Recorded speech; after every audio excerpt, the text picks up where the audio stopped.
चरण के साथ। ओम अज्ञानतिमिरन्धस्य ज्ञानाञ्जनशलाकया चक्षुरुन्मिलितं येन तस्मै श्रीगुरुवे नमः। श्रीचैतन्यमनोभीष्टं स्थापितं येन भूतले स्वयं रूपाकथं ददाति स्वपदान्तिकं। वन्देऽहं श्रीगुरो श्रीयुतापतिकमलं श्रीगुरुं वैष्णवांश्च श्रीरूपं सागरजातं सगणरघुनाथान्वितं तं सजीवं सावधूतं सावधूतं परिजनसहितं कृष्णचैतन्यदेवं श्रीराधाकृष्णपादां सह गणलीता श्रीविशाखान्वितं च। नमो ओम विष्णुपादाय कृष्णपृष्ठाय भूतले श्रीमते भक्ति वेदांत स्वामी नामने। नमस्ते सरस्वती देवे गौरवाणी प्रचारणे निर्विशेष शून्यवादी पाश्चात्य सुतारणे। नमो महावदन्याय कृष्ण प्रेम प्रदायते कृष्णाय कृष्ण चैतन्य नामने गौरत्विषे नमः। हे कृष्ण करुणा सिंधु दीन बंधु जगतपते गोपेश गोपिका कांता राधा कांत नमस्तुते। तप्त कांचन गौरांगी राधे वृंदावनेश्वरी पृष्ठभानुसुते देवी प्रणमामि हरिप्रिये। वाञ्छाकल्पतरुभ्यश्च कृपासिन्धुभ्यैव च पतितानां पावनेभ्यो वैष्णवेभ्यो नमो नमः। जय श्री कृष्ण चैतन्य प्रभु नित्यानंद श्री अद्वैत गदाधर शिवासादि गौर भक्तवृंदा। हरे कृष्णा कृष्णा कृष्णा हरे हरे हरे राम राम राम हरे हरे। हरे कृष्णा। कृपया करके मेरे पीछे दोहराएं। ओम नमो भगवते वासुदेवाय। ओम नमो भगवते वासुदेवाय। ओम नमो भगवते वासुदेवाय। ओम नमो भगवते वासुदेवाय। ओम नमो भगवते वासुदेवाय। ओम नमो भगवते वासुदेवाय। हरे कृष्णा। तो आप सभी का एक बार फिर बहुत बहुत स्वागत है गीता रहस्यम के सत्संग प्रोग्राम में। तो जैसा कि आप सभी को विदित है कि हर रविवार को हम लोग श्रीमद् भगवत गीता से चर्चा करते हैं और ये चर्चा का दौर अभी अध्याय 2 तक पहुंच गया है। तो पिछली क्लास में अध्याय 2 श्लोक नंबर 28 तक आत्मा के ज्ञान तक कंप्लीट हुआ था। तो आज हम अध्याय 2 28 श्लोक से आगे 29वें नंबर श्लोक को लेके चलेंगे। तो अभी तक आपने आत्मा के विषय में विभिन्न प्रकार की चीजें देखी। आत्मा क्या होता है, किस प्रकार से कार्य करता है, कहाँ रहते हैं हमारे शरीर में, तो ये विभिन्न प्रकार की चीज देखी। अब हम चलते हैं 29वें नंबर के श्लोक। तो अभी यहाँ पर 29वें नंबर का श्लोक और 30वें नंबर श्लोक तक आत्मा के विषय में और कुछ बताया गया है। अर्थात यहाँ पर ज्ञान योग के विषय में बहुत अच्छे तरीके से भगवान ने बढ़ता दिया है। तो ये 2 श्लोक और हैं जो आत्मा के विषय के बारे में बता रहे हैं। 29वें नंबर के श्लोक के अंदर भगवान अर्जुन को बता रहे हैं कि ये जो आत्मा है वो बहुत ही अमेजिंग है, बहुत आश्चर्य का विषय है। जिसे 29वें नंबर के श्लोक में बोला है, कोई आत्मा को आश्चर्य से देखता है। मैं आशा करता हूं कि आप लोगों के पास भगवत गीता होंगी, अपनी अपनी soft copy, sorry hard copy. मैं सॉफ्ट कॉपी इसलिए नहीं दिखा रहा हूँ स्क्रीन पे क्योंकि फिर आप लोग अपने पास रखते नहीं, इसलिए कृपया करके अपनी हार्ड कॉपी अपने पास रखें। और जैसे घर में सबके अपने अपने फोन होते हैं, वैसे ही अपनी अपनी भगवत गीता भी रखी है। तो उसमें बताया गया कोई आत्मा को आश्चर्य से देखता है। आश्चर्यवत पश्यन्ति कश्चित एनम। अर्थात ये बोल रहे हैं कि कोई आत्मा को आश्चर्य से देखता है। तो किसी व्यक्ति, तो एक पर्टिकुलर समूह के विषय में भगवान बोल रहे हैं कि आत्मा को कैसे देखते हैं कि आश्चर्य की तरह। दूसरे में बोलते हैं कोई इसे आश्चर्य की तरह बताता है। तो आत्मा के विषय में आश्चर्य से बताया जाता है कि आत्मा किस तरीके से कार्य करती है, क्या उसमें होता है, जब आत्मा शरीर को छोड़ देती है तब क्या होता है, आत्मा किस प्रकार से आती है। तो कोई आश्चर्य से उसके विषय में बता रहा है। तथा कोई इसे आश्चर्य की तरह सुनता है। तो भगवान ये भी बोल रहे हैं कि बहुत सारे ऐसे लोग भी हैं जो इसे आश्चर्य समझ के सुनते भी हैं आत्मा के ज्ञान को। किंतु, तो ये जो किंतु शब्द यहाँ पे आ जाता है, इसका मतलब अभी कुछ ट्विस्ट होने वाला है। जैसे हम बताते हैं ना, आज की सबसे बड़ी न्यूज ऐसा ऐसा हुआ, लेकिन, परंतु, इसका मतलब अब कुछ उल्टा हुआ है। तो यहाँ भगवान ने फिर बोला है किंतु कोई कोई इसके विषय में सुनकर भी कुछ नहीं समझ पाता। तो भगवान ने बोला बहुत सारे लोग आश्चर्य से देखते हैं, बहुत सारे लोग आश्चर्य से इसके विषय में कहते हैं और बहुत सारे लोग आश्चर्य से इसे सुनते भी हैं। लेकिन कुछ लोग ऐसे हैं जो इतना सबको देखने पर, सुनने पर और कहने के बाद भी आत्मा के विषय को नहीं समझ पाते हैं। क्यों नहीं समझ पाते? क्योंकि वह भौतिक शरीर अर्थात वह भौतिक चेतना में होते हैं, और भौतिक चेतना में होने के कारण वे हर चीज को कनेक्टिविटी देते हैं शरीर से, ना कि आत्मा से। उनको लगता है कि जब तक शरीर है ये जीवन चलता रहेगा, शरीर खत्म, जीवन समाप्त, इसके बाद ना उससे पहले कोई जीवन चल रहा, मतलब उसके पहले का भी कुछ नहीं है, बाद का भी कुछ नहीं है, कुछ नहीं पता है। इसलिए उनके लिए पुनर्जन्म या फिर पुण्य पाप ऐसी कोई चीज होती नहीं। उनको क्या लगता है, जब तक मतलब आइसक्रीम पिघले इससे पहले उसका आनंद ले लेना चाहिए।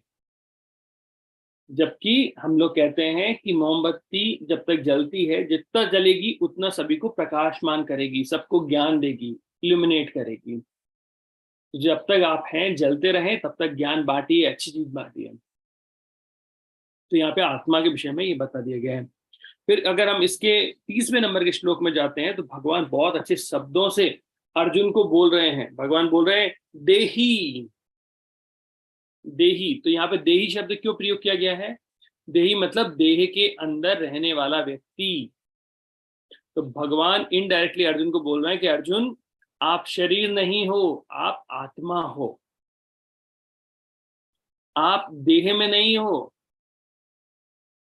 आप देह के अंदर हो। You are not this body, you are inside of this body. आप ये शरीर नहीं हो, आप इस शरीर के अंदर हो। तो भगवान ने देही शब्द यहाँ पे यूज किया गया। तो हे भरत वंशी, शरीर में रहने वाले का कभी भी वध नहीं किया जा सकता। तो भगवान अर्जुन को कह रहे हैं कि अर्जुन, आत्मा का कभी भी वध नहीं होता, अतः तुम्हें किसी भी जीव के लिए शोक करने की आवश्यकता नहीं है। तो भगवान ने अर्जुन को बहुत सारा मतलब शॉर्ट में, जैसे मैंने आपको पहले ही बताया था कि इस अध्याय में हमें बहुत सारे योगों के विषय में पता लगेगा, लेकिन संक्षिप्त में। तो यहाँ पर भगवान अर्जुन को ज्ञान योग के बारे में बता रहे हैं, आत्मा के विषय के बारे में बता रहे हैं, और से बोल रहे हैं कि देखो, आत्मा के विषय में तुम्हें बताया तो अभी शोक करने की आवश्यकता नहीं है, कोई उसे मार नहीं सकता है, आत्मा अविनाशी होती है। तो अर्जुन को प्रेम से यहाँ बता दिया भगवान ने। अब भगवान ने ज्ञान योग के बारे में बता दिया तो लगा शायद बहुत हैवी हो रहा है, तो भगवान ने अब इसको थोड़ा लाइट करना चालू किया, हल्का, थोड़ा अब लाइट करते हैं थोड़ा और। तो यहाँ पर भगवान कर्म कांड के विषय में अर्जुन को बता रहे हैं, या फिर हम बोलेंगे साकाम कर्म के विषय में बताएंगे। तो 31वें नंबर के श्लोक से लेकर 37वें नंबर के श्लोक तक अभी साकाम कर्म योग के विषय में वार्तालाप होगी। भगवान अर्जुन को बताने जा रहे हैं कि अर्जुन, ये तो मैंने आत्मा के विषय में बताया, लेकिन अगर तुम युद्ध करते हो तो तुम्हें लाभ ही होगा, कुछ हानि नहीं होने वाली है। तो मतलब ऐसा नहीं कि आप भौतिक रूप से कुछ चीजें छोड़ दोगे या फिर मिस कर दोगे। तो भगवान यहाँ बहुत अच्छे तरीके से अर्जुन को साकाम कर्म योग या कर्म कांड के विषय में बता रहे हैं। अर्थात कर्म कांड का मतलब होता है कि वैदिक साहित्यों में या वेद में जो बताई गई हैं उन चीजों को या उन नियमों का पालन करते हुए कर्म करना, इसे बोलते हैं कर्म कांड। हम कई बार कर्म कांड को गलत समझ लेते हैं। कर्म कांड गलत नहीं होता है। कर्म कांड का मतलब होता है जो वेदों में बताया गया है उसी का पालन करते हुए कार्य करना। लेकिन यहाँ पर मोस्टली व्यक्ति का जो कार्य होता है वो होता है कुछ भौतिक लाभ प्राप्त करना। तो कर्मकांड का नियम जो हो जाता है तो हमें भौतिक लाभ के लिए हम कार्य कर रहे हैं, लेकिन जो कार्य कर रहे हैं वो वैदिक साहित्यों के नियम के अनुसार ही कर रहे हैं। तो अब चलते हैं हम 31 नंबर के श्लोक से लेकर 37वें नंबर के श्लोक तक। अब जो 31 और 32 नंबर का श्लोक है, तो वहां पर भगवान अर्जुन को बोल रहे हैं, अगर तुम युद्ध करते हो तो युद्ध करने से तुम्हारे लिए स्वर्ग के द्वार खुल जाएंगे। फिर 33 से 36 में भगवान अर्जुन को बता रहे हैं, अगर तुम युद्ध नहीं करते हो तो तुम्हें अकीर्ति प्राप्त होगी, मतलब कीर्ति नहीं अकीर्ति प्राप्त होगी। और अपनी प्रिस्क्राइब ड्यूटी नहीं करने से, अपने जो बताए गए कार्य को ना करने से तुम्हें पाप मिलेगा, लोग तुम्हारी निंदा करेंगे। तो देखिए 31 से 32 श्लोक में क्या बताया है कि अगर आप करते हो तो स्वर्ग के द्वार तुम्हारे लिए खुल जाते हैं, लेकिन अगर तुम युद्ध नहीं करोगे तो तुम्हें कीर्ति मिलेगी, तुम्हारे लोग निंदा करेंगे और तुम्हें पाप लगेगा। और फिर भगवान 37वें नंबर में बता रहे हैं कि युद्ध में अगर तुम्हारी विजय होगी तो क्या होगा, और अगर हार होगी तो क्या होगा। विजय होगी तो तुम स्वर्ग का मतलब तो आप पृथ्वी का राज्य को भोगोगे, और अगर हार होगी तो फिर आप स्वर्ग में जाओगे। तो कहीं पर भी तुम्हारा कोई नुकसान नहीं है। तो बेनिफिट ऑफ युद्ध अर्थात युद्ध के विषय में भगवान ने बताया। तो हम पहले ये सेक्शन देखते हैं 31 से 37 वाला, और इसके बाद हम लोग 38 से 53 नंबर के श्लोक पे जाएंगे, जहां पर भगवान निष्काम कर्म योग के विषय में भी बता रहे हैं। पहले 31 से 37 के विषय में देखते हैं। तो अब 31वें नंबर के श्लोक में चलते हैं। ये भगवान अर्जुन से बोल रहे हैं कि भाई तुम्हें अपना स्वधर्म करना है। तो भगवान ने बोला अर्जुन को, क्षत्रिय होने के नाते अपने विशिष्ट धर्म का विचार करते हुए तुम्हें जानना चाहिए कि धर्म के लिए युद्ध करने से बढ़कर तुम्हारे लिए अन्य कोई कार्य नहीं है, अतः तुम्हें संकोच करने की कोई आवश्यकता नहीं है। तो भगवान अर्जुन को संकोच करने से मना कर रहे हैं। अब संकोच क्यों कर रहे हैं अर्जुन? अर्जुन इसलिए संकोच कर रहे हैं कि आपको पता है अर्जुन ने पहले अध्याय में ही भगवान से बोला था कि हे भगवान, अगर मैं इन लोगों को मारूंगा, किन लोगों को? मेरे गुरुजनों को, मेरे पितामह को, मेरे भाइयों को, बंधुओं को, सखाओं को, तो मुझे पाप प्राप्त होगा। और कई ऐसे कारण अर्जुन ने दिए थे जिसके कारण से अर्जुन शोक कर रहे थे कि नहीं, मैं युद्ध नहीं कर सकता हूं। तो यहां पर भगवान बोल रहे हैं अर्जुन, ये तुम्हारा स्वधर्म है कि तुम क्षत्रिय हो और क्षत्रिय के अनुसार तुम्हें कार्य करना चाहिए। तो जब तुम अपना स्वधर्म का पालन करोगे तो तुम किसी भी प्रकार से आपको कष्ट प्राप्त नहीं होगा, किसी प्रकार से आपका कोई नुकसान नहीं होगा यहाँ पर।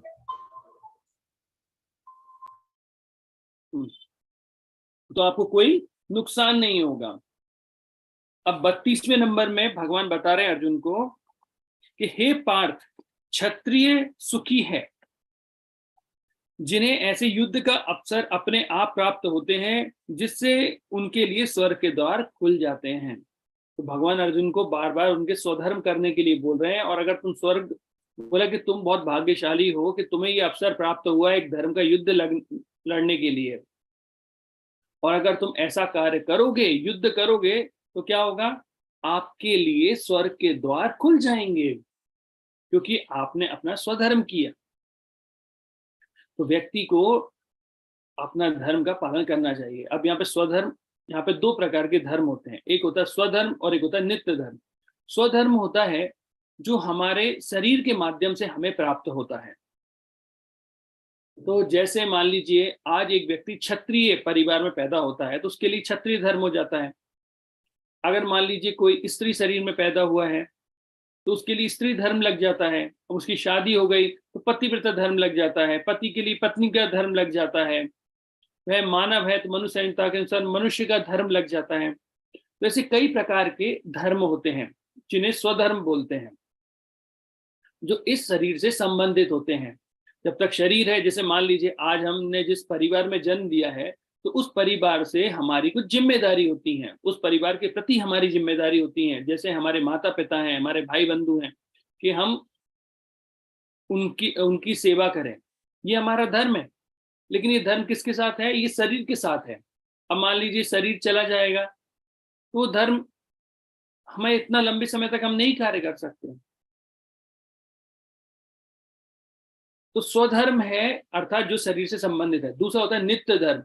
नित्य धर्म जो होता है वह शरीर से नहीं, वह आत्मा से संबंधित होता है। तो जैसे जीव जो है वो भगवान का एक अंश है, और अंश होने के नाते उसका नित्य धर्म है कि वो भगवान की सेवा करे और पुनः अपने अंश के पास पहुंच जाए, अर्थात हमें भगवत धाम जाना, ये हमारा नित्य धर्म है।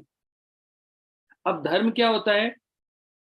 तो धर्म के विषय में बताया गया है कि धर्म ऐसी वस्तु होती है जो किसी व्यक्ति से उसे अलग नहीं की जा सकती है। जैसे पानी के अंदर पानी का धर्म है गीला करना या तरलता। क्या आप पानी से उसकी तरलता को निकाल सकते हैं? क्या पानी से उसकी तरलता को निकाला जा सकता है? नहीं निकाला जा सकता। क्या पानी गीला ना करे, ऐसा संभव है? बिल्कुल संभव नहीं है।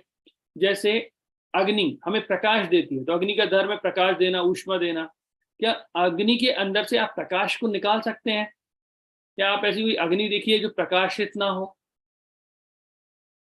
तो उसी तरीके से कि जैसे आग का धर्म है प्रकाश देना, ऊष्मा देना, उसी प्रकार से आत्मा का धर्म है भगवान की सेवा करना, भगवान की हर प्रकार से सेवा करना। ये आत्मा का धर्म है। तो आत्मा का धर्म है परमात्मा के प्रति। और ये कौन सा धर्म है? ये नित्य धर्म है।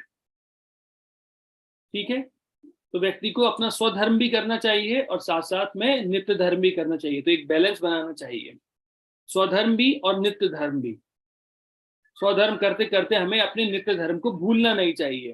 कई बार व्यक्ति अपनी भौतिक गतिविधियों में इतने इंगेज हो जाते हैं कि वह भूल जाते हैं कि उनका कोई नित्य धर्म भी है। वह भूल जाते हैं कि उन्हें इस लोक के बाद भी परलोक जाना है, तो वहां पर भी उनके साथ जो उनके कर्म है, उनकी भक्ति है, साथ में जाएगी।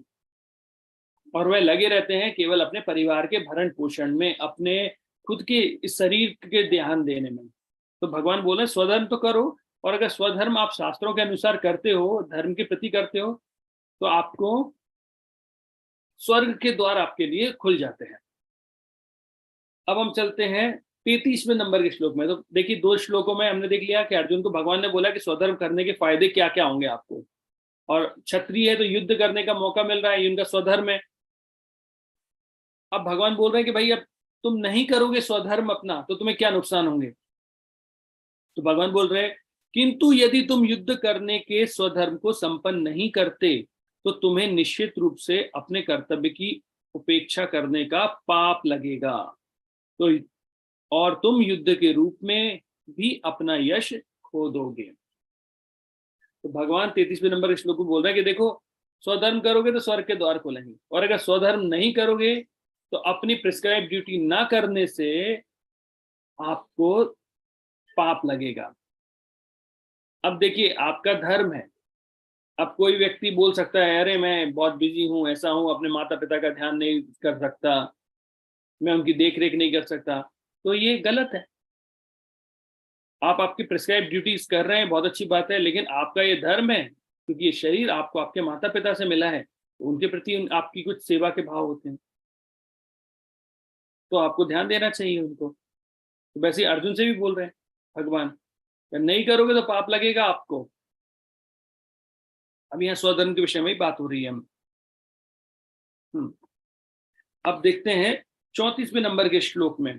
तो अब 34वें नंबर के श्लोक में भगवान अर्जुन को और बता रहे कि अगर तुम ये नहीं करोगे तो आपको क्या प्राप्त होगा। तो यहाँ भगवान बोल रहे हैं 33-34 में कि आपको, तो 33 बताया, अकीर्ति प्राप्त होगी। अब देखिए, हमने देखा ना 3 चीजें होंगी, एक तो आपको पाप लगेगा, अकीर्ति होगी और निंदा। तो यहाँ पे भगवान अकीर्ति के बारे में बोल रहे हैं। लोग सदैव तुम्हारे अपयश का वर्णन करेंगे और सम्मानित व्यक्ति के लिए अपयश तो मृत्यु से भी बढ़कर है। तो यहाँ पर भगवान अर्जुन को बोल रहे हैं कि अर्जुन, सदा ही लोग तुम्हारा अपयश करेंगे। अपयश क्यों करेंगे? क्योंकि ये दुर्योधन है, कर्ण है, अगर उनको पता लगेगा कि अर्जुन युद्ध नहीं कर रहे हैं तो वो क्या बोलेंगे? वो ऐसा बोलेंगे क्या कि अर्जुन कितने महान व्यक्ति हैं, कितने साधु प्रवृत्ति के व्यक्ति हैं, कि वो व्यक्ति अहिंसा के डर मतलब लोगों को मारने के चक्कर में खुद युद्ध से चले गए हैं, बड़े ही साधु प्रवृत्ति के व्यक्ति हैं। नहीं, वो क्या बोलेंगे? अर्जुन तुम कायर हो, तुम नपुंसक हो, तुम युद्ध क्षेत्र को छोड़कर जा रहे हो। तो यहां पर उसे अकीर्ति ही प्राप्त होगी। क्षत्रिय होने के नाते आपको युद्ध करना चाहिए, अपना स्वधर्म करना चाहिए, ये धर्म युद्ध है। लेकिन अर्जुन नहीं करेंगे तो अपकीर्ति मिलेगी। तो यहाँ पे स्वधर्म के विषय में भगवान और अच्छे से बोल रहे हैं। अब 35-36 नंबर श्लोक में भगवान अर्जुन को बोल रहे हैं कि देखो, लोग तुम्हारी निंदा करेंगे, जिन जिन महान योद्धाओं ने तुम्हारे नाम तथा यश को सम्मान दिया है, वे सोचेंगे कि तुमने डर के मारे युद्ध भूमि छोड़ दी है। इस तरह वे तुम्हें तुच्छ मानेंगे। तुम्हारे शत्रु अनेक प्रकार के कटु शब्दों से तुम्हारा वर्णन करेंगे और तुम्हारी सामर्थ्य का उपहास करेंगे। तुम्हारे लिए इससे दुखदाई और क्या हो सकता है। तो भगवान अर्जुन को बोल रहे हैं, अर्जुन, कि वो तुम्हारे जो जो महान योद्धा, जो तुम्हारे बारे में जानते हैं कि अर्जुन एक सर्वश्रेष्ठ योद्धा है, जो युद्ध करना चाहता है और युद्ध करने के लिए ही फेमस है, वो युद्ध क्षेत्र को छोड़ के चला गया। वो रण छोड़ है, रण को छोड़ के भाग गया, वो कायर है। तो देखिए, व्यक्ति केवल एक्सटर्नल चीजें देखते हैं और इस तरीके से वो परेशान हो जाते हैं। तो यहां से हमें दो बहुत अच्छे मैसेज मिल रहे हैं। पहला मैसेज, यहाँ पर आपका मन थक गया है, आप थक गए हैं, तो थकने पर आराम कीजिए, ना कि हार मान लीजिए। आराम करने का मतलब है कि जैसे अर्जुन को अभी समझ में नहीं आ रहा है, वो स्ट्रेस में है, बहुत परेशान है, ऐसे द्वंद्व उन्हें घेरे हुए हैं, तो उस समय आराम करना चाहिए। आराम मतलब मन को थोड़ा सा आराम देना चाहिए और भगवत गीता के ज्ञान को समझना चाहिए, भगवान के वर्ड ऑफ विजडम को समझना चाहिए। हार नहीं मानने लेनी चाहिए। लोग क्या करते हैं, ये दुख इस शरीर से मिल रहा है, आत्महत्या कर लेते हैं, काम खत्म। ऐसा नहीं होता है। तो हार मानेंगे तो और बड़ी परेशानियां मिलेंगी। यहाँ पे हार नहीं मानना है, यहाँ पर व्यक्ति को भगवान की शरण ग्रहण करनी है या फिर अपने गाइड, काउंसलर, गुरु के पास जाना है और उनसे उन समस्याओं को समझना है। तो रेस्ट लेना है, ब्रेक लेना है। तो कई बार हम हमारे दिनचर्या में भी इतने बिजी हो जाते हैं कि हम रेस्ट लेना भूल जाते हैं, हम ब्रेक्स लेना भूल जाते हैं। तो हमें छोटे छोटे ब्रेक्स लेते रहना चाहिए, जिससे थोड़ा रिफ्रेश होते हैं। जैसे हम दिन भर कार्य करते हैं, फिर जाके सो जाते हैं, फिर दूसरे दिन फिर अच्छे फ्रेश होके उठते हैं। तो छोटा सा ब्रेक लेने से हमारा मन वापस खुशहाल हो जाता है। उसी तरीके से जब कभी भी आपके जीवन में दुख आए, कष्ट आए, तो ब्रेक्स लीजिए, स्पिरिचुअल ब्रेक लीजिए। अर्थात कभी आपको लगता है कि भाई थोड़ा यहाँ परेशान हो रहा, फ्रस्ट्रेटेड, थोड़ा धाम जाइए, भगवान के दर्शन कीजिए, भक्तों का संग कीजिए। और जब आप ब्रेक लेंगे, या प्रभुपाद के ग्रंथ पढ़िए या फिर प्रवचन सुनिए, वो ब्रेक्स होंगे जो आपके मन को शांत करेंगे, उसे रेस्ट मिलेगा, फिर आप दोबारा अपने कार्य के लिए तैयार हो जाएंगे। कई बार लोग काम करते रहते हैं, इतना काम करते हैं कि उन्हें समझ में नहीं आता है और बस केवल वो धन के पीछे भागते रहते हैं और उन्हें समझ में नहीं आता उनका जीवन कब खत्म हो गया। तो भगवान अर्जुन को बोल रहे हैं कि अर्जुन, कि अगर तुम अपने जो स्वधर्म है उनका पालन नहीं करोगे तो आपको यहाँ पे अकीर्ति मिलेगी, लोग तुम्हारी निंदा करेंगे और निंदा जो है वो मृत्यु के तुल्य होती है। तो एक बार ये भागवतम में, सॉरी, महाभारत में कथा आती है कि कर्ण जब युद्ध कर रहे थे, तो कर्ण इतने पावरफुली युद्ध कर रहे थे कि उन्होंने सारे भाइयों को हरा दिया था, केवल अर्जुन को छोड़कर। तो उस समय उन्होंने युधिष्ठिर महाराज के साथ इतना पावरफुली युद्ध किया, इतना पावरफुली युद्ध किया कि युधिष्ठिर महाराज को कई घाव लग गए, बहुत सारे घाव लग गए। और इतने घाव लग गए कि उनको वो युद्ध क्षेत्र को छोड़ के अपने शिविर में जाना पड़ा। और ये सूचना जो थी वो अर्जुन को लग गई कि युधिष्ठिर महाराज को इतने घाव लगे हैं, इतनी परेशानी हुई है। तो अर्जुन ये चीज सोचकर युधिष्ठिर महाराज के शिविर में जाते हैं। और जैसे ही अर्जुन युधिष्ठिर महाराज के शिविर में जाते हैं, तो शिविर में युधिष्ठिर महाराज अर्जुन को देखकर बोलते हैं, अरे वाह अर्जुन, मुझे तुमसे यही उम्मीद थी। मैं सोच रहा था कि जिस प्रकार से मुझे कर्ण ने जितने घाव दिए हैं, तुम उसका वध करके ही मेरे पास आओगे, तो मुझे बहुत अच्छा लगा तुम यहाँ पे उसका वध करके आए। तो अर्जुन बोलते हैं कि मैंने कर्ण का वध नहीं किया है। मुझे जैसे ही पता लगा कि आप घायल हो गए हो, आपको इतने घाव लगे हैं, तो उन्हें देखने के लिए शिविर में आ गया। तो युधिष्ठिर महाराज बोलते हैं, तुम कैसे कायर हो जो तुम रण छोड़ के आ गए हो? ये क्या मतलब है तुम्हारे इस गांडीर का? फेंक दो इस गांडीर का। जब तुम कर्ण का वध ही नहीं कर पाए तो तुम क्यों आए हो यहाँ पर? मगर इस गांडीर का कोई मतलब नहीं है। जैसे ही अर्जुन ने सुना कि युधिष्ठिर महाराज अर्जुन के जो धनुष है गांडीव के बारे में कुछ और बोल रहे हैं, तो अर्जुन ने तलवार निकाल ली और वो युधिष्ठिर महाराज की तरफ आगे बढ़ने लगे। तो इस महाराज क्या हुआ, तुमने तलवार क्यों निकाल ली? तो भगवान कृष्ण अर्जुन को बोलते हैं, अर्जुन क्या हुआ, क्यों आगे बढ़ रहे हो? बोला, भगवान मैंने एक प्रतिज्ञा ली थी कि बोला जो भी व्यक्ति मेरे गांडीव को भला बुरा या कुछ भी उसके बारे में गलत बोलेगा मैं उसका वध कर दूंगा। तो मैं प्रतिज्ञा से बंधा हुआ हूं, तो अब मैं युधिष्ठिर महाराज का वध करने जा रहा हूं। और बाप रे, जब युधिष्ठिर महाराज ने सुना अब क्या करें, तो भगवान अर्जुन को रोकते हैं, रुको रुको। बोला, पहली बात तो तुम ऐसी प्रतिज्ञा मेरे से बिना पूछे लिया मत। तुम पहले ये प्रतिज्ञा ले लेते हो और अब फिर खुद परेशानी में आ जाते हो, और अब अपने बड़े भाई को मारने के लिए ही अब तुमने ये तलवार निकाल ली है। तो वो अर्जुन बोलता है, भगवान अब मुझे क्या करना चाहिए, एक तरफ मेरी प्रतिज्ञा है, दूसरी तरफ मेरा भाई है, क्या करें? तो भगवान ने कहा, एक काम करो, तुम युधिष्ठिर महाराज को कुछ भला बुरा बोलो, क्योंकि जब तुम उन्हें भला बुरा बोलोगे तो शास्त्रों में बताया गया है किसी व्यक्ति को भला बुरा बोलना मतलब उसके विषय में कटु शब्दों का प्रयोग करना उस व्यक्ति के लिए मृत्यु के तुल्य होता है। तो अर्जुन ने कहा ठीक है। तो फिर अर्जुन ने जितनी भी पूरी महाभारत की जो अर्जुन के अंदर भड़ास थी, वो जैसे आप समझ सकते हैं ना, कई बार हमारे अंदर पूरी चीजों की भर जाती है, वो हमारा मटका भर जाता है। और जैसे माता जी के अंदर होती है ना कि बहुत टाइम से सुन रहे हैं सुन रहे हैं सुन रहे हैं सुन रहे हैं, और फिर एक दिन वो ज्वालामुखी बूम करके फटता है और सामने वाले को लगता है मैंने तो कुछ किया ही नहीं आज। हाँ बोला, आज कुछ नहीं किया है, लेकिन बहुत दिनों से वो भर रहा था, आज केवल पिन लगी है। तो जैसी पिन लगी तो वो विस्फोट के साथ फट गया, वो ज्वालामुखी बाहर आ गया। तो अभी अर्जुन ने बोलना चालू किया, आपके कारण ही हम यहाँ पर हैं, आपने दुर्योधन को भाई माना, वो राक्षस था और तुम्हारे कारण ऐसा हुआ, तुम्हारे कारण ऐसा। इतना अनसन बोला, बोलने के बाद अर्जुन खुद रोने लगे। अब युधिष्ठिर महाराज आगे बढ़ते हैं और अर्जुन से तलवार ले लेते हैं। भगवान बोलते हैं, अभी क्या हुआ? बोला, अर्जुन ने मुझे इतना भला बुरा बोल दिया है कि मुझे लग रहा है इस संसार में मुझे रहने का अधिकार ही नहीं, मैं खुद ही अपनी तलवार मार लेता हूँ अपने आप में। तो भगवान बोलते नहीं नहीं। तो यहाँ पर भगवान अर्जुन को वही बोल रहे हैं कि अर्जुन, तुम अगर युद्ध नहीं करोगे ना तो तुम्हें इतने कटु शब्द सुनने को मिलेंगे, और वो शब्द इक्वल्स टू डेथ ही हैं, वो बिल्कुल बराबर ही हैं, वो बराबर ही हैं।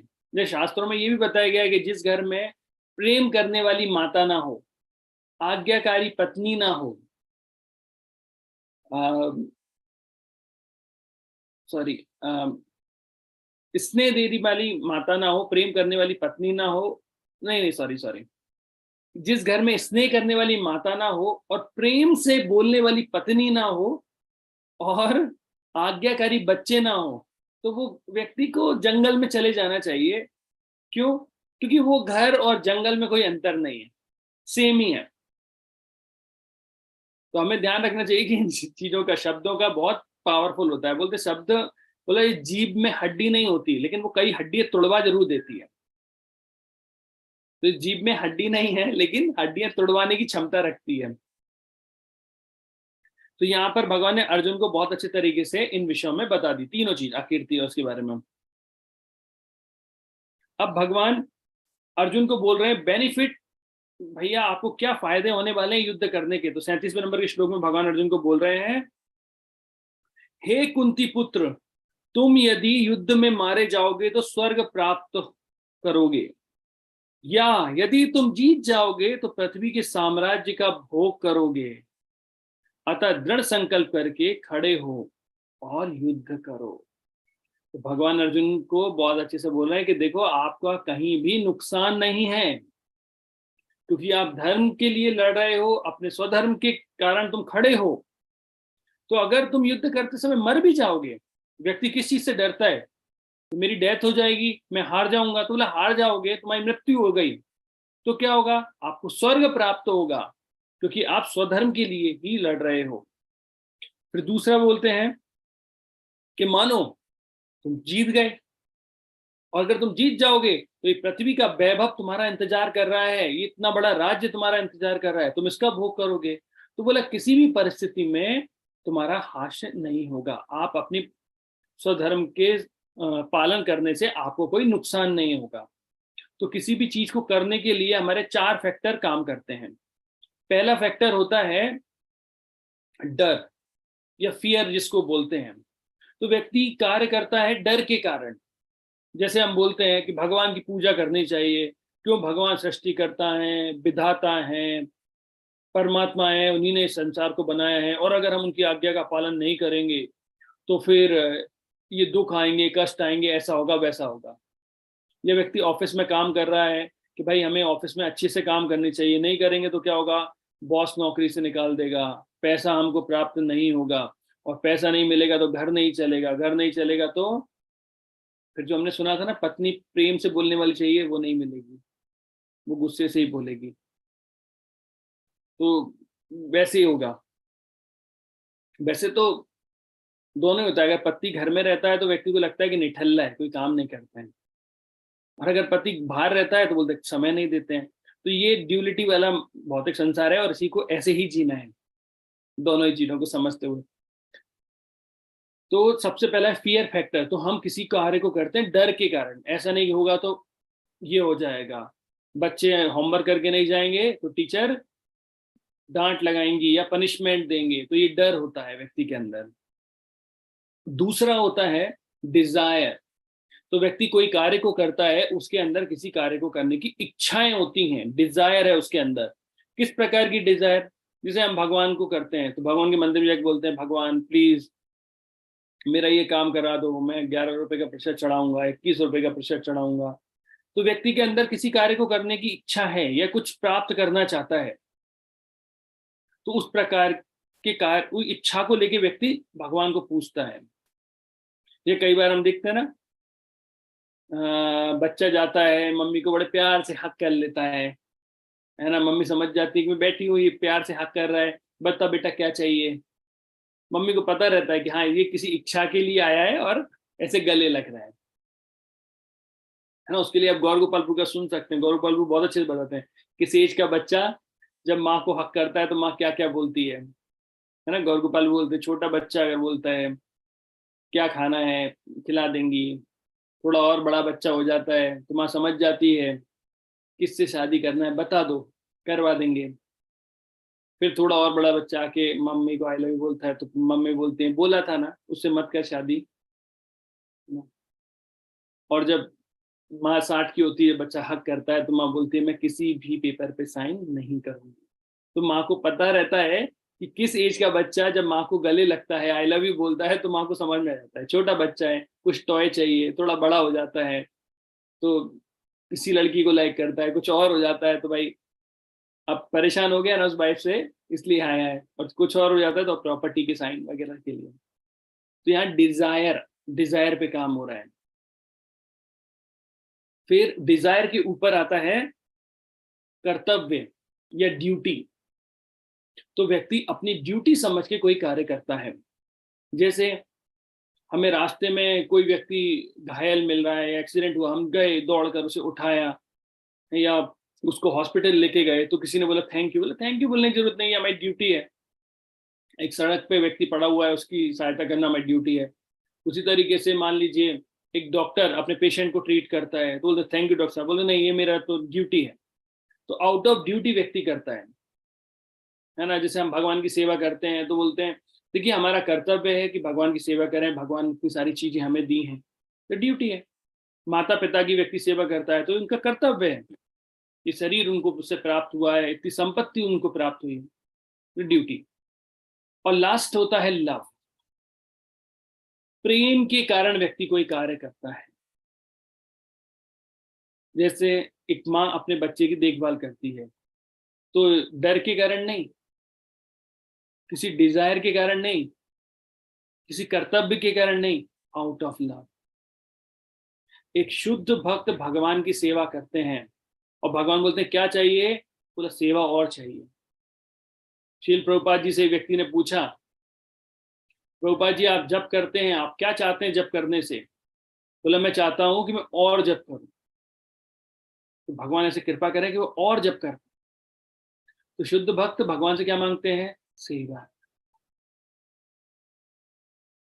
तो एक व्यक्ति ने एक भक्त को आशीर्वाद दिया, उसे अलग अलग आशीर्वाद दिया कि, तो उस व्यक्ति भक्त को आशीर्वाद दिया कि तुम जिंदे रहो या मर जाओ, उससे कोई फर्क नहीं पड़ता है। तो ये क्या है? बोले तुम जिंदे रहोगे तो यहाँ पे भगवान की सेवा करोगे, और तुम मर जाओगे तो भगवत धाम में भगवान की सेवा करोगे, तो तुम्हारा जिंदा रहना मरना एक जैसा ही होता है। तो ये तो भगवान ने अर्जुन को बहुत अच्छे तरीके से यहाँ पे बता दिया। अब हम लोग चलते हैं 38 से लेके 53 तक में। ठीक है, 38 से लेकर 53 तक के श्लोकों में अब हम डिस्कस करेंगे, तो ज्यादा नहीं लेकिन इंपॉर्टेंट करेंगे। अभी भगवान ने यहाँ पे हमको कौन से बारे में बताया? किस योग के बारे में? इस साकाम योग के बारे में हमने देखा, या जिसे हम कर्म कांड के बारे में भी बोलते हैं, कि अर्जुन को बता दिया गया कि आपको किसी ना किसी, कि आपको लॉस नहीं होने वाला है, भौतिक चीजें मिलने वाली है। तो साकाम के बारे में आपने देख लिया। अब 38 से 53 में भगवान निष्काम कर्म योग के विषय में बता रहे हैं। अब निष्काम कर्म योग कैसे हो गया? जिससे सबसे पहले ज्ञान के बारे में बताया भगवान ने, फिर भगवान ने वर्क काम के बारे में बताया। अब भगवान ने बोला है तुम ज्ञान काम करना है ज्ञान के माध्यम से, और साथ में डिटैचमेंट भी होना है। तो काम करना है ज्ञान के साथ, मतलब जो काम आप कर रहे हो उसका ज्ञान आपको होना चाहिए, साथ में डिटैचमेंट वैराग्य भी होना चाहिए। तो साकाम कर्म योग अर्थात व्यक्ति को अपनी ड्यूटी का पालन करना है, लेकिन उसके रिजल्ट से अटैच नहीं होना है। जैसे एक हॉस्पिटल में कोई डॉक्टर या नर्स काम कर रही है और वो मरीज की टेक केयर कर रही है अच्छे से, अब उसको उसके बदले में धन मिलता है, तो धन मिल भी सकता है नहीं भी मिल सकता है, तो वो उसकी सैलरी से अटैच नहीं है, वो उसकी सेवा से अटैच है। तो निष्काम कर्म योग मतलब फल की इच्छा को त्यागते हुए उसके रिएक्शन पे अटैच नहीं होना है। एक स्कूल में टीचर पढ़ा रही है, तो उसे पढ़ा रही है बच्चों को, उनके भविष्य के लिए कार्य कर रही है, उसके बदले उसको सैलरी मिलेगी। सैलरी मिल भी सकती है नहीं भी मिल सकती है, तो वो सैलरी से अटैच नहीं है। तो कर्म तो कर रही है, लेकिन उसके फल से, उसकी रिएक्शन से अटैच नहीं है, डिटैच होकर कार्य करते हैं। इसे निष्काम कर्म योग बोलते हैं, है ना। तो आपको क्या मिलेगा वो पता नहीं। जैसे आपको बोलेगा प्रभु जी घर चलाने के लिए पैसा तो चाहिए, है ना। अगर हम लोग निष्काम कर्म योग करेंगे, बोले जॉब करेंगे सैलरी ना मिले, तो मैंने ये नहीं कहा कि सैलरी ना मिले, मैंने बोला सैलरी मिल भी सकती है नहीं भी मिल सकती है, लेकिन आप सैलरी की लालच में केवल काम करोगे तो वो कर्म की इच्छा से होगा, कर्म के फल की इच्छा से होगा। लेकिन यहाँ फल की इच्छा नहीं है, यहाँ पे आपका मन है सेवा करने का। जैसे एक टीचर स्कूल में पढ़ा रही है, पढ़ाने के बाद उसे उससे घर चलेगा फैमिली के लिए, लेकिन इसके बाद जो बच्चे उसके पास आते हैं एक्स्ट्रा, जिसमें वो ट्यूशन दे रही है, लेकिन उसमें कुछ पैसा जो है वो चार्ज नहीं कर रही है। क्यों? बोला मेरा मेरा घर चल जाता है जो जो मुझे स्कूल से प्राप्त होता है, लेकिन ये मैं केवल उनके कर्म उसके लिए कर रही हूँ, उन्हें आगे बढ़ाने के लिए कर रही हूँ, तो उनकी इच्छा है, फल से अटैच नहीं है। तो निष्काम कर्म योग, तो भगवान अर्जुन को यही बोल रहे हैं कि अर्जुन तुम कर्म करो, लेकिन उसका जो फल तुम्हें मिलेगा उससे डिटैच होके काम करो। अब ऐसा कार्य करने से क्या होगा? ऐसा कार्य करने से आप कर्म बंधन से मुक्त हो जाओगे। अब ये बहुत बड़ी चीज है कि कर्म बंधन से व्यक्ति मुक्त हो जाएगा निष्काम कर्म योग करने से, इसलिए इसे बुद्धि योग भी कहा जाता है। क्या कहते हैं इसे? बुद्धि योग। कि अगर आप इस तरीके से कार्य करोगे तो आप कर्म बंधन से मुक्त हो जाएंगे। तो चलिए हम लोग देखते हैं, और बहुत अच्छा श्लोक है कि किस प्रकार से व्यक्ति निष्काम कर्म योग कर सकता है। तो सुख दुखे समय कृत्वा, तुम सुख या दुख, हानि या लाभ, विजय या पराजय का विचार किए बिना युद्ध के लिए युद्ध करो। ऐसा करने पर तुम्हें कोई पाप नहीं लगेगा। तो भगवान अर्जुन को क्या बोल रहे हैं कि तुम्हें सुख प्राप्त होगा या दुख प्राप्त होगा, तुम्हारी हानि होगी या लाभ होगा, तुम्हें विजय प्राप्त होगी या पराजय प्राप्त होगी, तो कुछ भी हो सकता है। आपको दोनों ही भाव में समान भाव रखना है, क्योंकि आप कर्म कर रहे हो, आप कर्म के फल से अटैच नहीं हो। ऐसा करने से आप कर्म के बंधन पे नहीं फंसोगे, आपको पाप नहीं लगेगा, क्योंकि सुख मिल रहा है तो भी आप खुश हैं, दुख मिल रहा है तो भी खुश हैं, जीत है तो भी खुश है, पराजय है तो भी खुश है, लाभ हुआ हानि हुआ समान, तो दोनों को समान भाव से कार्य करना चाहिए। एक बार अकबर ने बीरबल से पूछा कि बीरबल कुछ ऐसा बताओ जिसे सुख में पड़ा जाए तो दुख का एहसास हो, और दुख में पड़ा जाए तो सुख का एहसास हो। तो बीरबल ने लिख दिया, ये समय भी बीत जाएगा। तो जब सुख में पड़ेंगे कि यह समय बीत जाएगा, तो दुख होगा मन में, अरे इतना अच्छा समय चल रहा है, बीत जाएगा ये, तो दुख आएंगे। और दुख में पड़ा तो यह समय भी बीत जाएगा, अर्थात दुख भी निकल जाएंगे, तो फिर सुख आएंगे। तो यहां पर भगवान अर्जुन को भी इस तरीके से बोल रहे हैं कि अर्जुन, सुख और दुख को समान भाव से लो, और समान भाव से लेने पर कार्य करो। अब देखिए कितने अच्छे से भगवान ने बोला है। यहां मैंने विश्लेषक अध्ययन अर्थात सांख्यिक द्वारा इस ज्ञान का वर्णन किया है। अब निष्काम भाव से कर्म करना बता रहा हूं, उसे सुनो। हे प्रथा पुत्र, तुम यदि ऐसे ज्ञान से कर्म करोगे तो तुम कर्म के बंधनों से अपने को मुक्त कर सकते हो।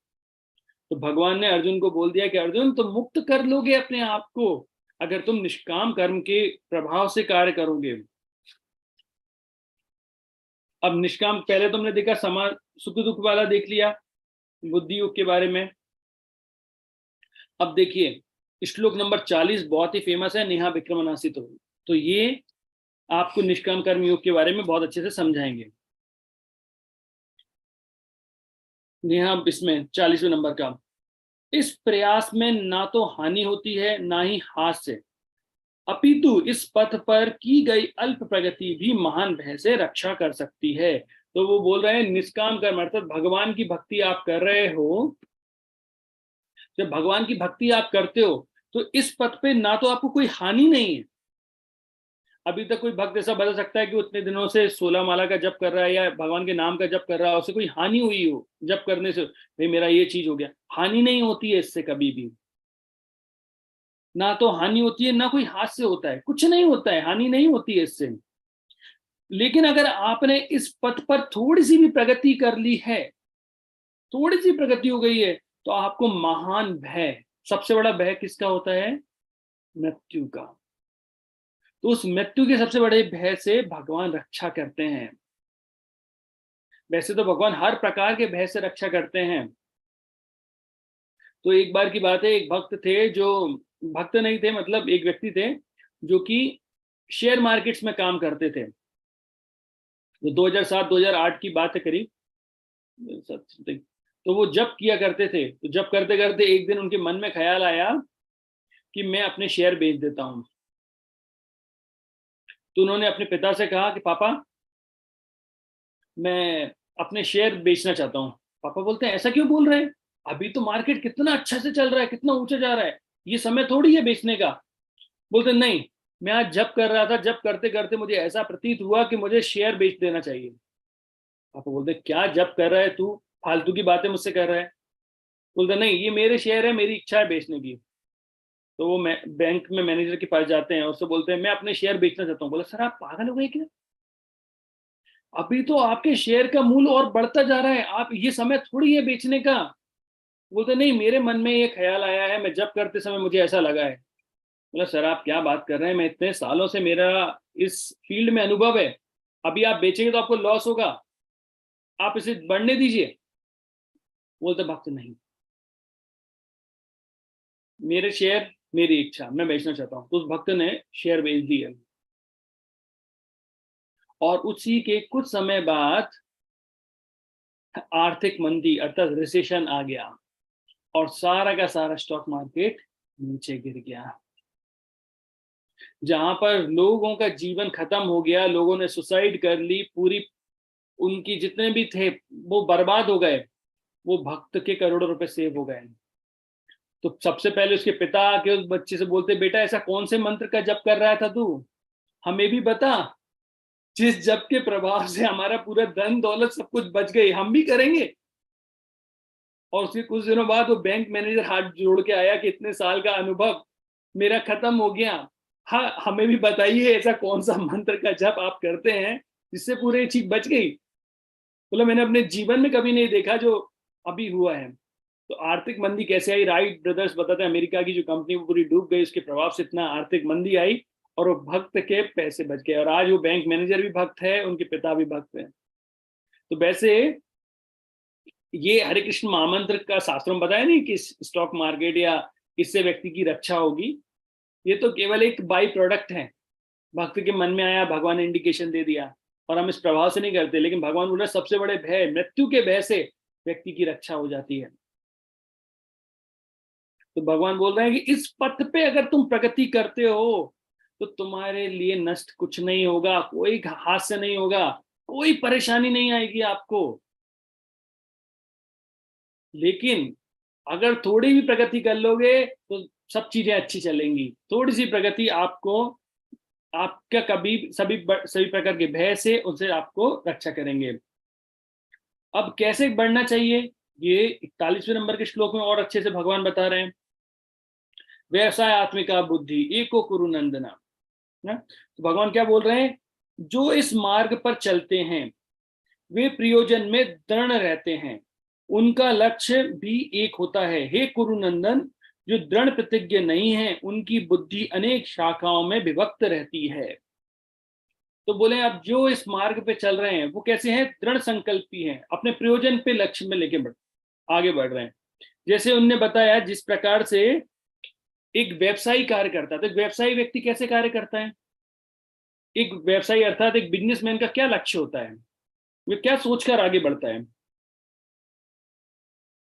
वो जो भी कार्य करता है उसको फायदा क्या होगा, वो उन्हीं चीजों में हाथ डालता है जहां उसे फायदा मिले, और उसका केवल लक्ष्य प्रॉफिट कमाना है, बिजनेस का लक्ष्य है।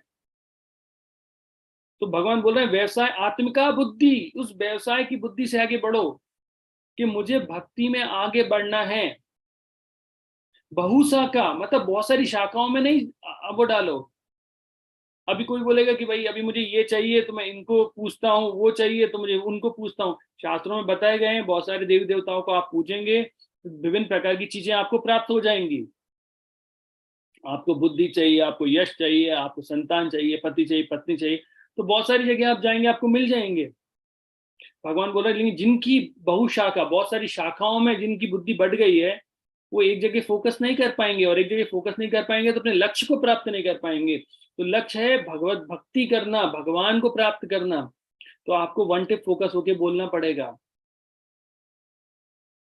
इसलिए और भागवतम भी बोलती है अकाम सर्वकाम मोक्ष काम उदारते तीव्र न भक्ति योगे न जजनते पुरुषम परम। तो आपके अंदर जो भी कामनाएं हैं, आकाम मतलब कोई कामना नहीं है, कोई कामना है मोक्ष की कामना है, किसी भी कामना है, तो भी भगवान की ही सेवा करनी चाहिए। और वो भी कैसे करनी चाहिए, दृढ़ प्रतिज्ञा के साथ। चेतन चरितामृत में आता है श्रद्धा शब्द विश्वास कोई, श्रद्धा शब्द विश्वास कहे सुदृढ़ निश्चय, कृष्ण भक्ति कोयले सर्व कर्म कृत्य होए। तो केवल मतलब ये श्रद्धा हमारे अंदर होनी चाहिए कि कृष्ण भक्ति करने से मुझे सभी प्रकार की चीजें प्राप्त हो जाएंगी। तो ये दृढ़ श्रद्धा जो है वो आपको भक्ति में आगे बढ़ाएगी।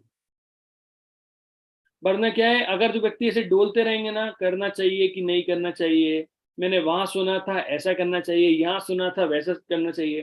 कई बार ऐसा भी होता है कि बहुत सारे लोग आके बोलते हैं हमने वहां पे सुना था ऐसा लिखा है, यहाँ पे सुना था ऐसा लिखा है, तो हमें क्या करना चाहिए।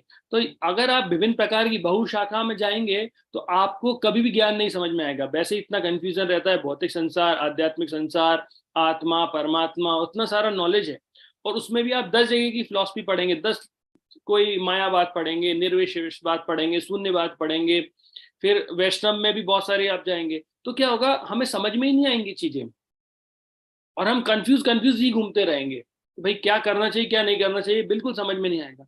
इसलिए हमें एक पाथ को पकड़ना है और उस पाथ पे आगे बढ़ना चाहिए। और कई बार लोग बोलते हैं अरे नहीं, हमें लगता है कि वो दूसरा जो पथ है वो अच्छा है, मैं आऊं। तो देखिए, दूसरे की थाली का लड्डू तो हर व्यक्ति को बड़ा ही लगता है, या फिर नदी के दूसरे पार की घास हमेशा हरी ही लगती है व्यक्ति को। लेकिन व्यक्ति को क्या करना चाहिए? व्यक्ति को अपने स्वधर्म, या फिर हम बोल सकते हैं अब जो वो कर रहे हैं उसको पकड़ के रखना चाहिए, और जो भक्ति कर रहे हैं उस पथ पे आगे बढ़ना चाहिए। मान लीजिए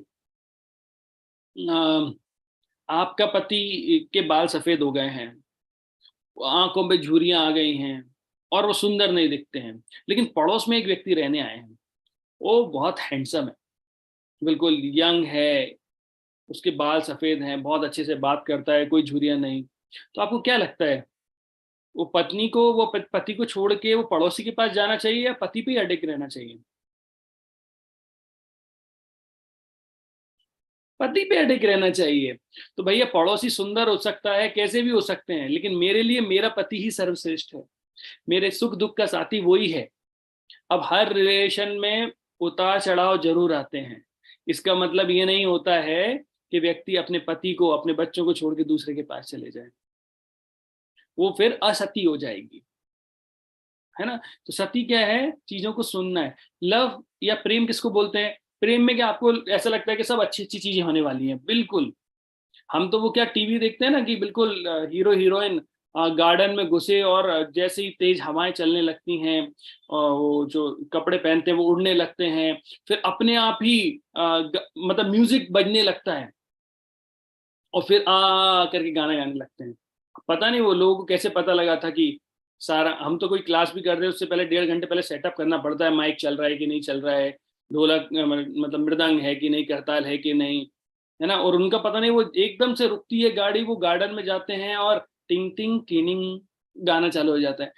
व्यक्ति वैसा वैसा सोचता है। या कोई अच्छी पढ़ाई करके आता है, उसको लगता है एमबीए करके आया है, तो एकदम से कार निकलेगी, लड़का चश्मा उतार के आएगा, ऐसे सुंदर से बाल, एमबीए किया है फॉरेन से। ऐसा कुछ नहीं होता है आजकल। जो कई बार वो देखा आपने, अलग अलग बच्चे घूमते रहते हैं टाई लगा कर, कोई डिक्शनरी बांट रहा है, कोई कर रहा है, सबने एमबीए किया होता है।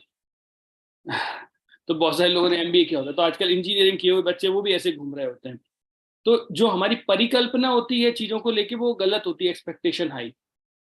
हमको लगता है लाइफ बिल्कुल गुडी गुडी चलने वाली है, ऐसी लाइफ जहां पर कोई मतलब कोई सफरिंग या कुछ नहीं है। या भक्ति में आके भी हमको ऐसा लगता है ना। हिज होलीनेस गोपाल कृष्ण महाराज बताते हैं कि हम भगवत गीता डिस्ट्रीब्यूशन करने जाते हैं, तो हमें ऐसा लगता है कि मैं भगवत गीता लेके जाऊंगा, और लोग बाग दौड़ के मेरे पास आएंगे और बोलेंगे हमें चाहिए भगवत गीता, हमें चाहिए भगवत गीता।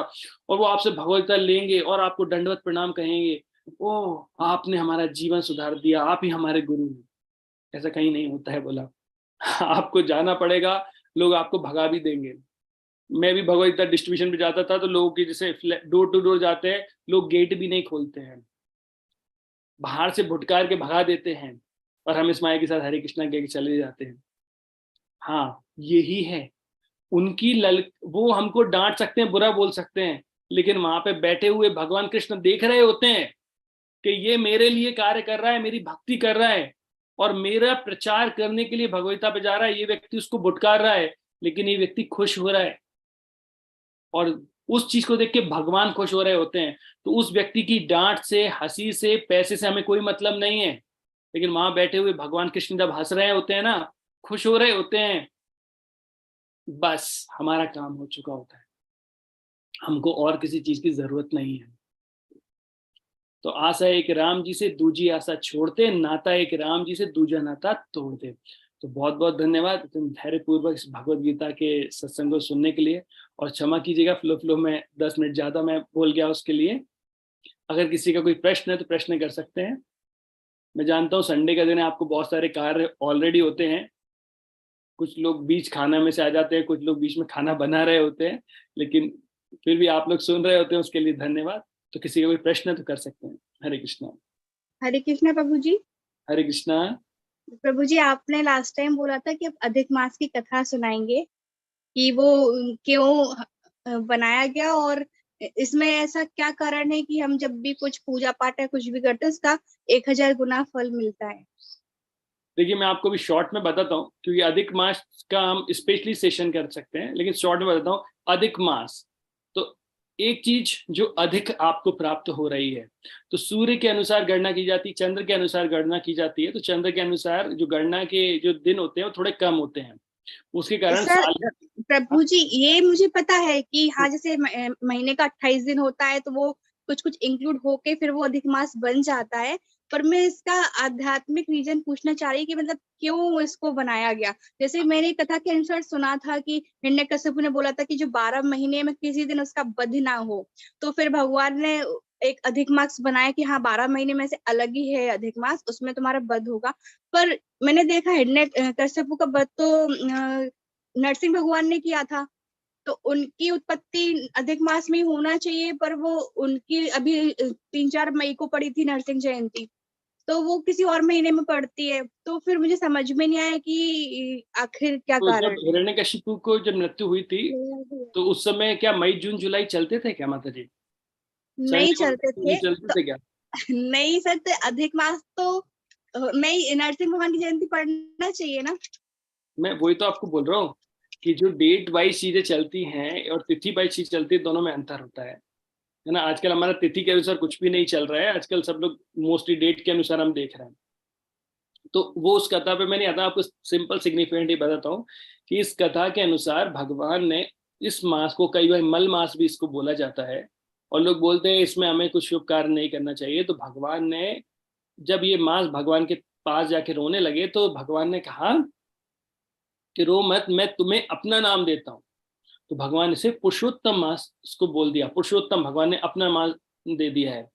और इस कारण से यह मास भगवान के लिए बहुत प्रिय है। और अगर कोई चीज भगवान के लिए प्रिय है तो उसका लाभ स्पिरिचुअली हमें बहुत ज्यादा मिलता है। तो ऐसे बोलते हैं ना, माधव तिथि भक्ति जननी। तो जो तिथियां होती हैं, विशेष तिथि होती है, जैसे मान लीजिए नॉर्मल डेज में आप कार्य करते हैं, है ना, लेकिन जिस दिन आपका बर्थडे रहता है उस दिन आपका मूड कैसा रहता है? बहुत हैप्पी। बहुत हैप्पी रहता है। कोई आपसे कुछ बोल भी देता है तो बोलता छोड़ो यार आज बर्थडे है। या मान लो किसी ने आपसे कुछ बोल दिया तो लोग क्या, जैसे आपके जो भी बाकी माता जी होंगे वो आपको बोले अरे छोड़ो, आज आज के दिन टेंशन मत लो, आज तुम्हारा बर्थडे, थोड़ा खुश रहो, है ना। तो वैसे ही भगवान का भी यही होता है कि भाई ये विशेष तिथियां हैं, विशेष मंत्र हैं। और इस मंत्र में जब कोई भगवान की भक्ति करता है तो भगवान अधिक लाभ दे देते हैं उसे। जैसे पहले के जमाने में होता था ना, कोई अच्छी खबर आई तो राजा महाराजा अपने गले से एक सोने का हार निकालेंगे, ऐसे उसको व्यक्ति को दान में दे देंगे, बहुत अच्छी न्यूज तुमने भेजी है। वैसे ही यहाँ पर भगवान ने आध्यात्मिकता में कर दिया है कि माधव तिथि होने के अनुसार ये एक विशेष मंत्र होने के कारण भगवान ने अपना नाम उसको दिया है, क्योंकि वो दुखी था और दुखी होकर वो भगवान के पास गया। आप समझ रहे हैं, ये मंत्र दुखी होकर भगवान के पास गया है। तो इसलिए मैं आपको बोलता हूँ देवदास और सॉरी, हाँ, देवदास और कृष्णदास, दोनों चीज को समझना चाहिए व्यक्ति को। कि कई बार जीवन में दुख आते हैं तो शराब खाने में लोग चले जाते हैं और देवदास बन जाते हैं, और दुख आया और व्यक्ति कृष्ण भक्ति में लग गया तो कृष्णदास बन जाता है, तो हाईएस्ट परफेक्शन उसे मिलता है। तो ये दुखी होकर भगवान के पास गए और भगवान ने उन्हें अपना नाम दे दिया। और इसलिए इसकी जो स्पिरिचुअली हम बोल सकते हैं ना गणना होती है, वो बहुत हाई होती है। ठीक है। जी धन्यवाद प्रभु जी। मेरा भी क्वेश्चन पूछो। हरे कृष्णा सर, मैं आपसे ये पूछ रहा था कि दीपदान करने से क्या होता है? ये तो आप हमसे दीपदान करने से, देखिए वैसे मैं बताता हूँ, जैसे हमारे पास हमारा शरीर जो है 5 मूलभूत चीजों से मिलकर बना होता है। उसमें एक अग्नि होती है ना, पृथ्वी जल अग्नि आकाश। तो वो अग्नि, तो उस अग्नि के माध्यम से हम रिप्रेजेंट करके भगवान को बोल रहे हैं कि भगवान मैं ये आपको ये जो अग्नि है जिस शरीर से मैं बना हूं, तो मैं उस शरीर को आपको अर्पण कर रहा हूं। जैसे हम गंगा नदी में जाते हैं और गंगा के पानी को गंगा जी को अर्पण करते हैं, तेरा तुझको अर्पण। उसी प्रकार से हम जब भगवान को दीप दान करते हैं तो भगवान को बता रहे हैं कि मैं इस शरीर के साथ, तो मैं मतलब आत्मा, और इस शरीर के साथ आपकी शरण ग्रहण करता हूं, आपको अपने शरीर को समर्पित करता हूं। सबसे अच्छी चीज क्या होगी? कोई व्यक्ति के पास जो भी चीज होगी, अच्छी अच्छी चीजें वो भगवान को दे सकता है, लेकिन सबसे अच्छी चीज होती है कि व्यक्ति अपने आप को भगवान को दे दे, है ना। जैसे अगर कोई बड़ा अमीर व्यक्ति, मान लीजिए हम बोल सकते हैं कि कोई अंबानी के पास जाता है और अंबानी से बोलता है कि मुझे 1 करोड़ चाहिए, 2 करोड़ चाहिए, अंबानी से खुश है वो दे देगा। लेकिन कोई जाके बोलता है कि मैं आपका बेटा बनना चाहता हूँ, है ना, बेटा बनने से क्या होगा? सब कुछ उसको ही मिल जाएगा। हाँ, तो अभी यहाँ पे मुकेश अंबानी के अभी 2 बेटे हैं, तो तीसरा पार्टनर और आ गया, है ना। तो आकाश अंबानी थोड़े से गुस्सा हो जाएंगे कि भाई अभी तीसरा पार्टनर आ गया था। तो क्यों? क्योंकि उसकी प्रॉपर्टी से पार्ट मिल जाएगा उसे, और तो कुछ करने की जरूरत नहीं है। तो उस तरीके से हम भगवान को हम समर्पण कर देते हैं, भगवान को बोलते हैं भगवान आप हमारे मालिक हो, आप जैसा चाहो, बता भगवान की सेवा में आप आ गए हो। भगवान बोलते हैं आश्रय लिया भजे तारे कृष्ण नाही तचे, अर्थात आश्रय लिया, अर्थात जो व्यक्ति आश्रय लेकर भगवान की सेवा करता है भगवान से तरसता नहीं है, भगवान छोड़ते नहीं उस व्यक्ति को। ठीक है, तो इसलिए हम दीप भगवान को अर्पण करते हैं और दीप के माध्यम से बताते हैं कि भगवान हम सशरीर आपको आपकी सेवा में समर्पण कर रहे हैं। ठीक है, थैंक यू सर। प्रभु जी, जैसे हम कोई भी पूजा पाठ करते हैं तो दीपक प्रज्वलन करते हैं सबसे पहले, लेकिन जब हम जाप करते हैं माला का, उस समय पे हम दीपक नहीं जलाते हैं। तो मतलब जलाना आवश्यक है, या फिर पूजा करते समय दीपक जलाना क्यों इतना आवश्यक रहता है?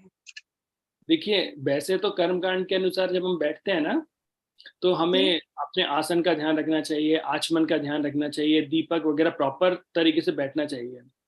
लेकिन हम भक्ति में भी बताते हैं कि व्यक्ति प्रॉपर अच्छी, जैसे हम मंदिर में भी जब आरती वगैरह करने के बाद जब करते हैं बैठकर, तो अगर दीपक लगाकर करेंगे तो उसमें कोई बुराई नहीं है। लेकिन अगर नहीं भी करेंगे तो भी चलेगा, क्योंकि भक्ति एक अर्जेंट पार्ट है। मतलब जैसा बोलते हैं कि मान लीजिए किसी की डेथ आने वाली है, तो अगर वो दीपक के लिए, आसन के लिए, इसके लिए जाएगा तो फिर कभी संभव नहीं होगा। इसलिए बोला कि तुम हर समय भगवान के नाम का जप करो। तो जप करने पर सारे नियम इसलिए हटा दिए गए हैं क्योंकि भगवान का नाम इंपॉर्टेंट है, बाकी चीजें सेकेंडरी हैं। लेकिन अगर आप घर में बिल्कुल नहाकर अच्छे तरीके से भगवान को दीपक लगाकर आसन पर स्ट्रेट पोजीशन में बैठकर जप करेंगे, इसमें कोई बुराई नहीं है, यहाँ कहीं मना नहीं है। लेकिन मुख्य चीज है जप करना, बाकी चीज सेकेंडरी है। ठीक है, okay, thank you Prabhu ji. Thank you sir. Hare Krishna. इति माता जी आपने हैंड रेज किया है। हरे कृष्णा प्रभु जी, धन्यवाद प्रणाम। बहुत ही अच्छा सेशन था प्रभु जी। आपने लास्ट उसमें बताया था सेशन में कि भगवत गीता का चैप्टर 15 पुरुषोत्तम योग पढ़ना चाहिए अधिक मास में। सो आई वाज रीडिंग दैट, इसमें एक श्लोक नंबर 6 है, तत्भाय न तत्भाय सयते सूर्यो न शशांको न पावकः यद गत्वा न निवर्तन्ते तस्याम परम मम। इसमें बताया है कि सूर्य चंद्रमा से भगवान का आध्यात्मिक लोग प्रकाशित नहीं। सो उसमें उन्होंने बताया कि ब्रह्मांड में केवल एक लोक सूर्य ऐसा है जो स्वयं प्रकाशित है, और आध्यात्मिक लोग स्वयं से प्रकाशित है। तो प्रभु जी, यहाँ पे सूर्य प्लैनेट की बात हो रही है, सोलर सिस्टम की बात हो रही है, सूर्य लोक से मतलब? माता जी, जैसे पृथ्वी पे जो हमें प्रकाश मिलता है वो सूर्य से मिलता है। तो देखिए 3 चीजें होती हैं, एक है सूर्य का प्रकाश, एक है सूर्य लोक, और एक है सूर्य देव जो उसके अंदर अधिष्ठाता देवता होते हैं। तो सूर्य जो प्रकाशित हो रहा है वो सूर्य लोक के बारे में बात हो रही है। प्रभु जी, ये मैं एक और ये वाली अभी I am reading this the basics of Bhagavad Gita, ये वाली बुक है। इसमें मैं चैप्टर 5 पे आ गई हूँ, मटेरियल नेचर एंड टाइम। उसमें बताया गया कि हमारे यूनिवर्स कैसा है। तो उन्होंने बोला कि वो एक शेप का है एंड ऑल दैट, और आपने जो 14 प्लैनेटरी सिस्टम बताया वो है। फिर उन्होंने बोला जैसे एक लोक की बात कर रहे हैं तो ईच लोक हैज सेवरल प्लैनेट्स, बहुत सारे प्लैनेट्स हो सकते हैं। तो ये थोड़ा सा कंफ्यूजिंग हो रहा है कि सूर्य लोक मतलब सोलर सिस्टम और ओनली सूर्य ग्रह सो लोक के अंदर, क्योंकि हमें तो सूर्य से प्रकाश मिल रहा है, तो ये मतलब सूर्य लोक में हम आगे नहीं? नहीं, हम सूर्य लोक में हम नहीं आए, सूर्य से हमको प्रकाश मिल रहा है माता जी। जैसे मैं आपको बता रहा था कि देखिए सूर्य एक लोक है, जैसे सूर्य एक है, उसके अंदर उसके अधिष्ठाता देवता है। जैसे हम भगवतम देखते हैं, इनका नाम विवस्वान है। भगवान भगवतम बोलते हैं ना कि ये ज्ञान मैंने विवस्वान को दिया था, सूर्य देव को। तो वो देवता का नाम है सूर्य, और उनका जो घेरे है सूर्य, जिससे हमें प्रकाश मिलता है, तो वो सूर्य का प्रकाश हमारे तक पहुंच रहा है। जैसे आप देखिए, तो वहां पे जिन लोगों की बॉडी रहेगी वो कैसी रहेगी, वो अग्नि में बॉडी रहेगी जी जैसे अग्नि में, जैसे मान लीजिए हम पानी के अंदर देखते हैं तो कैसी बॉडी रहती है, वाटर, जिससे पानी से उसको इफेक्ट नहीं होता, मछली वगैरह। हम स्थल पे रहते हैं, थल पे रहते हैं, तो हमारी बॉडी उस तरीके की बनी होती है। उस तरीके से जो व्यक्ति अग्नि में रहता है उसका शरीर अग्नि से बना हुआ होता है। जी प्रभु जी, आई एम सॉरी, मुझे ये भी समझ में आया, पर ये कंफ्यूजन है कि ये जो 14 प्लानिटरी सिस्टम है, तो देयर ये लोक, और इट इज एक्चुअली इंग्लिश में लेवल है, उस पे बहुत सारे प्लैनेट्स हो सकते हैं, ये मतलब। देखिए देखिए मैं आपको बताऊं क्या होता है। ब्रह्मा, जब भगवान श्वास लेते हैं जी तो उससे कई गैलेक्सी और ये सब कुछ निकलते हैं। तो मान लीजिए एक ब्रह्मांड निकला, उस ब्रह्मांड के अंदर बहुत सारे प्लैनेट्स होंगे। तो उस ब्रह्मांड के अंदर एक ब्रह्मा जी होंगे, जैसे हमारा जो है उसमें चतुर्मुख ब्रह्मा है, वो उसको दिख रहा है, उसमें अलग अलग प्लैनेट्स हैं। ठीक है, तो ब्रह्म लोक, जिसे हम तपलोक, जिसे आते हैं सत्यलोक बोलते हैं, ब्रह्म लोक, तपलोक, सत्यलोक, महल लोक, ऐसे वो ऐसे जाएगा, पृथ्वी तक आएगा, फिर नीचे ये सारे लोअर लोक्स आ जाते हैं, है ना, रसातल, महातल, तलातल, पाताल, ये सारे लोक आ जाते हैं। ये एक प्लैनेट्स ऐसा हो गया, ये पूरा एक ब्रह्मांड हो गया, जी है ना। ऐसे कई ब्रह्मांड होते हैं माता जी, जो भगवान की सांस, और इनसे बड़े बड़े होते हैं। हम जिसमें रह रहे हैं उसकी बात हो रही है कि ये 7 प्लैनेट, जो 14 प्लैनेटरी बोल रहे हैं, तो वो अलग अलग जगह हैं जहां पर वो लोग रहते हैं। आपको समझ में आया मैं क्या बोल रहा हूँ? अब सूर्य देव हैं, जैसे हम बोलते हैं पाताल पर सूर्य की रोशनी नहीं पहुंचती है, वहां पर नाग और वगैरह रहते हैं, उनके सिर पर बड़े बड़े ज्वेल्स लगे रहते हैं और उनकी रोशनी से प्रकाशित रहते हैं, है ना। लेकिन हम तक ये रोशनी पहुंचती है सूर्य की। तो प्रभु जी, हम लोगों का भूलोक आता है, भू ओम भू धुआं स्वाहा में जो बोलते हैं, सो मतलब मेरा मतलब है कि पृथ्वी एक लोक है, या पृथ्वी भूलोक का एक प्लैनेट पार्ट है? सो सन इज ऑल्सो अ प्लैनेट, ग्रह एक पार्ट है भूलोक का, या वो एक दूसरा लोक नहीं है, उसका तो नाम है सूर्य लोक? तो पृथ्वी एक लोक, देखिए पृथ्वी एक है जिसके अंदर अपना जीवन है, जी जी जी सूर्य एक लोक है जिसपे उसका जीवन है। जी जी जी तो दोनों अलग अलग हैं, लेकिन उससे बस केवल हमें प्रकाश मिल रहा है। वैसे ही ब्रह्मलोक में अगर व्यक्ति जाएगा तो वहां पर भी जीवन है, जी और ये सब कुछ मटेरियल क्रिएशन में आता है पूरा।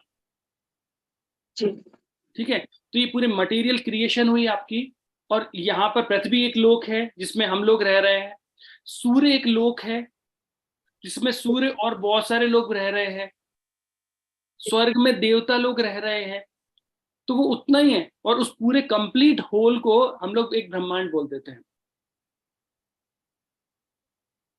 जबकि ऐसा नहीं है, पूरे 14 सिस्टम्स होने चाहिए, 14 प्लैनेट्स होने हाँ, पूरा कंप्लीट हुआ ना माता जी, पूरा ये पूरे चीज को, जैसे पृथ्वी को केवल ब्रह्मांड नहीं बोला जा रहा है, चाहिए।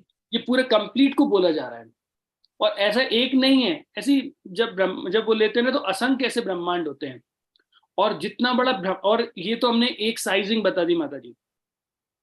अब इससे बड़े बड़े लोग होते हैं और बड़े बड़े ब्रह्मांड होते हैं, उसमें कई ऐसे लोग होंगे, और उनके मतलब शास्त्रों के अनुसार वहां पे अलग अलग ब्रह्मा होंगे, और जिस लेवल का वो ब्रह्मांड को संभाल रहे होते हैं उस लेवल के अनुसार उनके सिर होते हैं। तो ये तो हमने एक के बारे में देखा, ऐसे कई और भी होते हैं, और बड़े बड़े भी होंगे उससे। जी प्रभु जी, इस चैप्टर में स्टोरी है कि जो ब्रह्मा जी हैं उनके मिलियंस या थाउजेंड्स हेड हैं, ऐसी स्टोरी आई है। हाँ, तो मतलब उनकी जो कैपेसिटी है, मतलब उनकी जैसे हमारे यहाँ जो हमारा ब्रह्मांड है उसकी संरचना के अनुसार 4 मुख्य ब्रह्मा में मिलेंगे, कई बार 5 के भी होंगे, 10 के भी होंगे, 50 के भी होंगे।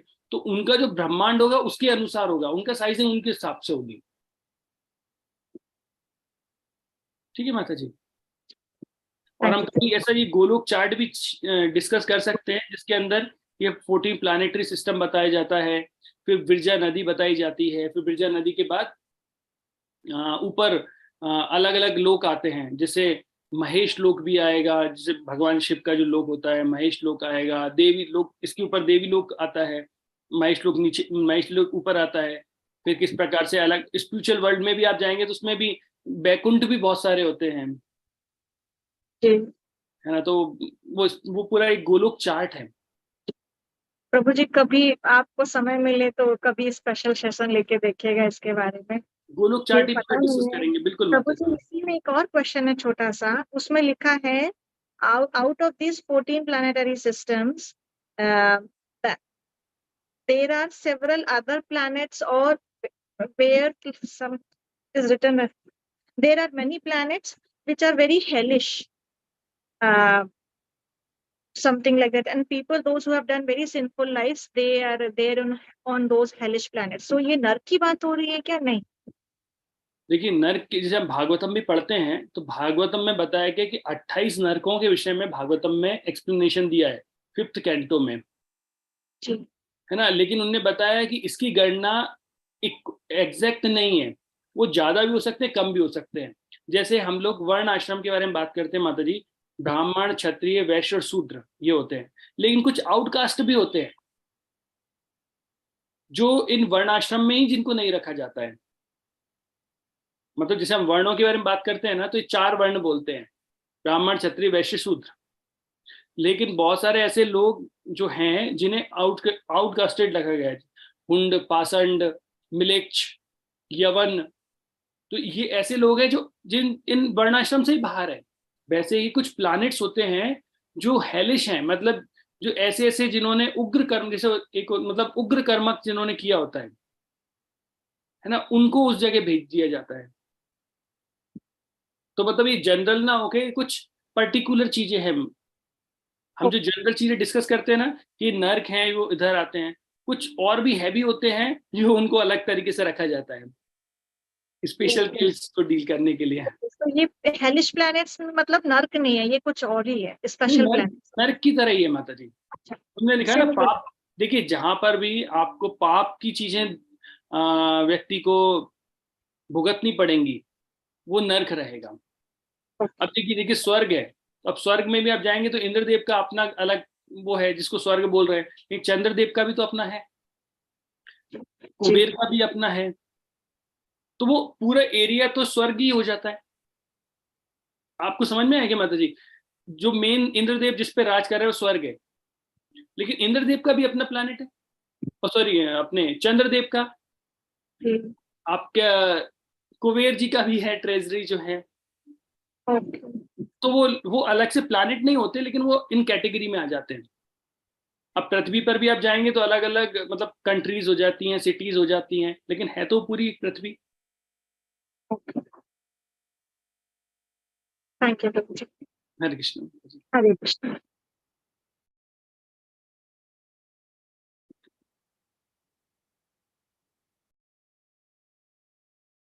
भूलोक चार्ट जरूरी डिस्कस कीजिए। ओके, कोई चाहते हैं भूलोक चार्ट डिस्कस करना?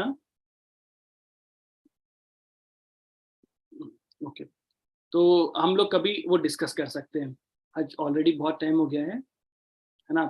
तो थैंक यू वेरी मच, हम इस सेशन को एंड करते हैं।